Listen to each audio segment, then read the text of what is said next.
Hello বন্ধুরা, তোমরা কেমন আছো? আশা করি সকলে ভালো আছো। আমিও ভালো আছি। আমি শর্মিষ্ঠা। আমার চ্যানেল নতুন একটা ভিডিওতে তোমাদেরকে জানাই অনেক অনেক স্বাগত। তার সাথে বড়দের আমার প্রণাম, ছোটদের ভালোবাসা জানিয়ে আজকের নতুন ব্লগটা শুরু করছি। তো আজ সকাল থেকে উঠে অনেক কাজকর্মই কিন্তু করে ফেলেছি, তো সবটা তোমাদের সঙ্গে শেয়ার করা হয়নি। তো ভাবলাম যে রান্নাবান্নার দিকটাই তোমাদের সঙ্গে একটু শেয়ার করব। ওই জন্য চলে এসেছি একদম সোজা রান্নাঘরে। আর আমার রান্নাঘরটাও একদম সাদামাটা। আর আমার রান্নাঘরের ছোট্ট রান্নাঘর, সেটা তোমাদের সঙ্গে কোনোদিন সেরকমভাবে শেয়ার করা হয়নি। তো আজকে হবে বিরিয়ানি। আমার মেয়ে অনেক দিন থেকে বিরিয়ানি খাবো করছিল, তো মেয়ের ইচ্ছে হয়েছে, তো সেটা করাই হচ্ছিল না। তো এইদিকে আমি দেখো মাংসটা বসিয়ে দিয়েছি। এই মাংসতে যা নর্মালি মশলা লাগে সেটাই দিয়েছি। ওই জিরে বাটা, ধনে বাটা, আদা বাটা, কাঁচা লঙ্কা বাটা, ব্যাস। এই পেঁয়াজ রসুন এগুলো দিয়ে কষিয়ে নিচ্ছি। তো পেঁয়াজ রসুনটা খুব ভালো করে আগে একটু ভেজে নিয়েছিলাম। ভেজে নেওয়ার পর তখন পেঁয়াজ রসুনটা ভালো করে ভেজে নিয়ে মাংসটা দিয়ে দিয়েছি। তো মাংসটা বেশ কিছুক্ষণ ভালো করে নাড়াচাড়া করার পর ঢাকা দিয়ে দিয়েছি। তারপর এই যে চলে এসেছি একটু চাল ধুতে, এই চালটাই ধুয়ে নিব। আর এখানে ওই 450-500 মতো চাল আছে। আমরা একবার খাবো সবাই মিলে, তারপর যেটা থাকবে মেয়ে যবারই হোক খাবে, এরকম চিন্তা ভাবনা করে ওই 400 এরকম মতোই চাল আছে। তো মেয়ে তো খেতে ভীষণ ভালোবাসে। আমরা একটু একবার করে খাবো, তখন মেয়ে হয়তো খাবে। আমরা আবার পরে একটু ভাত করে নিব, রাত্রিবেলায় সে ভাতটাই খাবো। তো এরকম ভেবেছি।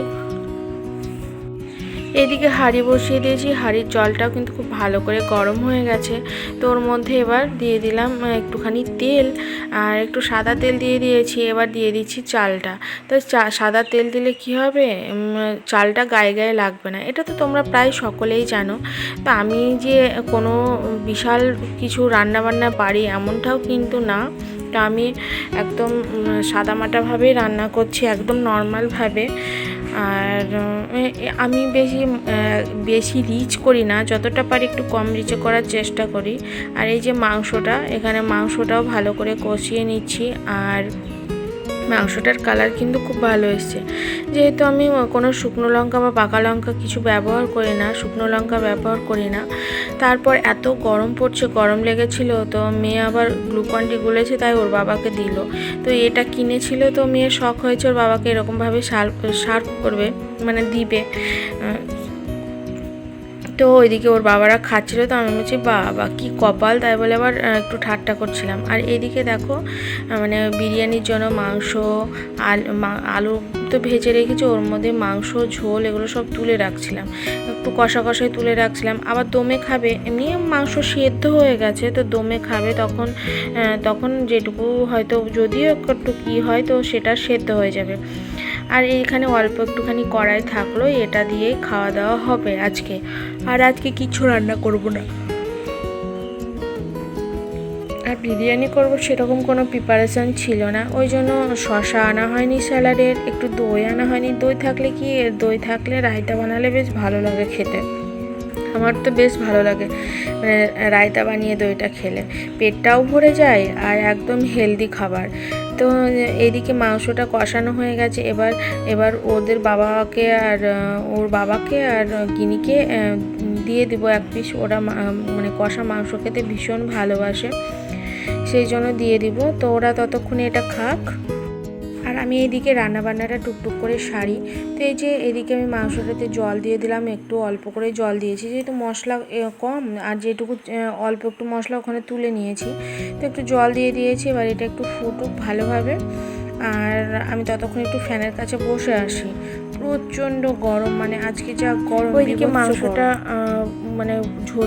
জল দিয়েছি, ঝোলে ফুটছে, আর আমি এদিকে ভাতের ফ্যানটা দেখো ঝরিয়ে নিচ্ছি।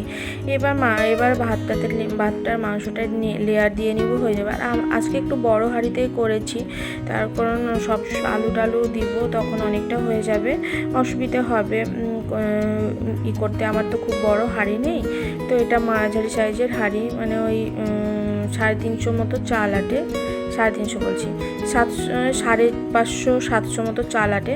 তো ওতে হয়ে যাবে সব কিছু দিয়ে সুন্দরভাবে সব কিছু দিয়ে দেওয়া যাবে।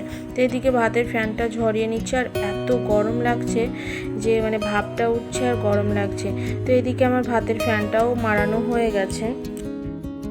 এবার বিরিয়ানির জন্য দেখো আমি ভাতটাকে একটু ঢেলে নিচ্ছি, তাহলে একটু বাতাস পাবে, ঝরঝরে হবে। তো ওই হাঁড়িতেই আবার দিব, লেয়ারটা ওই হাঁড়িতেই দিব। তো ভাতটা দেখছি মানে ভাতটা একদম ঠিক হয়ে গেছে। তো ঠিক মানে খারাপ হয়েছিল না, ঝরঝরেই হয়েছিল, একটু বাতাস পেয়েছিল, তো তারপরে ঠিক হয়েছিল। তো ওর ওই হাঁড়ির মধ্যেই দিয়ে দিলাম একটুখানি ঘি।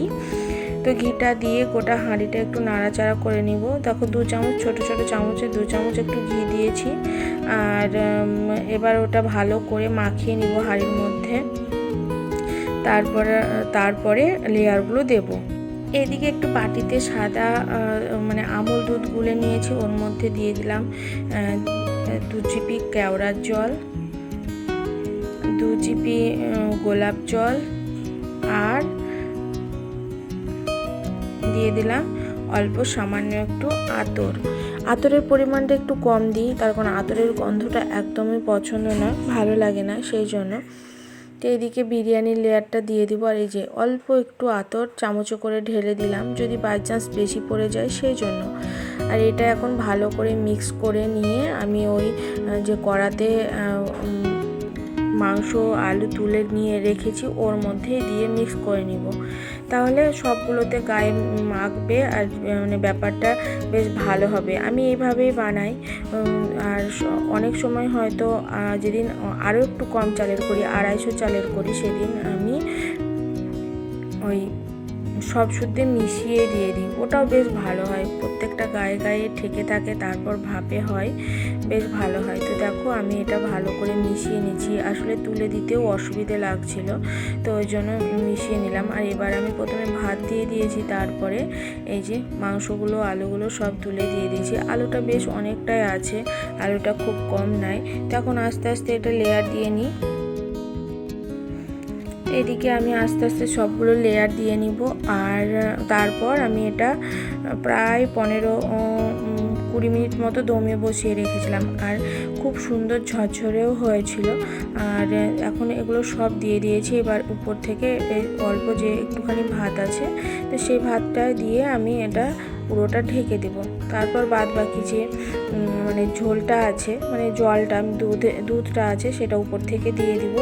আর এই দুধটা দেওয়ার কারণ হলো যদি ভাপে বসায় তখন জল না থাকলে লেগে যাবে, সেই জন্য দিয়েছি দুধটা। আর দুধটা দিলে বেশ টেস্ট হয়। এবার দেখো একটু মানে ময়দা লাগিয়ে ভাপে বসিয়ে দিব। তো আজকের ভিডিওটা তোমাদের কেমন লেগেছে অবশ্যই কমেন্ট করে জানিও। আর যদি ভালো লাগে প্লিজ আমার চ্যানেলটা সাবস্ক্রাইব করে আমার পাশে থেকে যেও, বেল আইকনটা অন করে দিও। আর তোমরা যদি চাও আমি ইউটিউবে একটু এগিয়ে যাই, তো আমার ভিডিওগুলো তোমার পরিবারের সঙ্গে শেয়ারও করতে পারো। তো চলো আমার ভিডিওটা দেখতে থাকো, তারপর একবারে বিরিয়ানির ফাইনাল লুক নিয়ে আসছি। আর এই যে বিরিয়ানির ফাইনাল লুক, আর খুব ঝরঝরে হয়েছিল, খেতে কিন্তু দারুণ হয়েছিল। আর এখানে তো কোনো ফুড কালার ইউজ করিনি, একদম এমনি স্বাভাবিক নর্মাল ফুড কালার ইউজ করলে কি দেখতে ভালো লাগে, কিন্তু ফুড কালারটা তো ব্যবহার করা অতটা ভালো না, সেই জন্য ফুড কালার ব্যবহার করিনি। তো আজকের ভিডিওটা তোমাদের কেমন লেগেছে অবশ্যই কমেন্ট করে জানিও। আর এই দেখো ভাত কিন্তু একদম ঝরঝরে হয়েছে। তো চলো আজকের ভিডিওটা আশা করি তোমাদের ভালো লাগবে। আর যদি ভালো লাগে তো আমার চ্যানেলটা সাবস্ক্রাইব করে আমার পাশে থেকে যেও, আর বেল আইকনটা অন করে দিও। তোমরা যদি চাও আমি ইউটিউবে একটু এগিয়ে যাই, তো আমার ভিডিওগুলো তোমার পরিবারের সঙ্গে শেয়ারও করতে পারো। তো চলো টাটা, তোমরা ভালো থেকো, সুস্থ থেকো।